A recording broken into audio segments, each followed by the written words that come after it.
Hello बच्चों, interview की तैयारियां शुरू और आरएएस ओनली आपके साथ सफलता के लिए, सफलता की ऊंचाइयों तक पहुंचाने के लिए।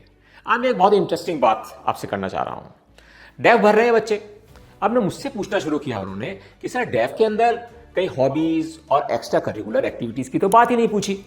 और ये सच भी है, लेकिन ये भी सच है कि हर इंटरव्यू के अंदर आपकी hobbies, extra curricular activities, extra interest, इनके बारे में क्वेश्चन तो निश्चित रूप से पूछे ही जाएंगे।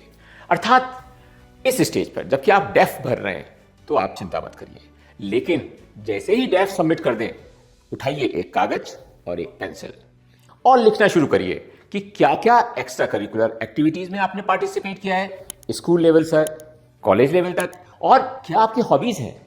यहां एक बात जरूर आपको ध्यान रखनी चाहिए कि जब हम हॉबी की बात करते हैं ना बच्चों, तो हॉबी वो होती है जिसमें आप वाकई में अपने स्पेयर टाइम को बिताना चाहते हैं, जिसके बारे में इतनी रुचि होनी चाहिए कि उसके संबंध में जो भी तथ्य हैं, जो भी विश्लेषण है, जो भी उसकी अच्छाइयां या बुराइयां हैं, वो आपको अच्छी तरह आनी चाहिए। अर्थात अगर हम छोटी सी एक एग्जाम्पल लेते हैं, मान लीजिए मेरी हॉबी है चेस खेलना या चेस देखना, तो मुझे चेस के अंदर कौन चैंपियन है, चेस के अंदर कौन कौन से देश लड़ रहे हैं आगे, कहाँ कहाँ उनके अंदर परेशानियाँ हो रही हैं, कहाँ अभी नई चैंपियनशिप हुई है, कैसे मोहरे चलते हैं, क्या डिफेंस सिस्टम होता है, अर्थात ये सारी चीज़ें हमको पता होनी चाहिए। देश के अंदर कौन चैंपियन है, कौन नंबर 1 है।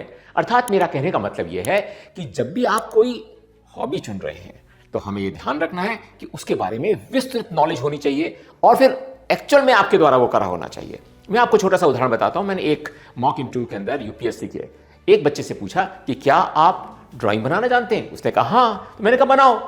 उसने इतनी खूबसूरत ड्राइंग बनाई कि मेरा दिल गदगद हो गया और मैंने उस बच्ची को कहा कि तुम्हारी सिलेक्शन की संभावनाएं 100% हैं।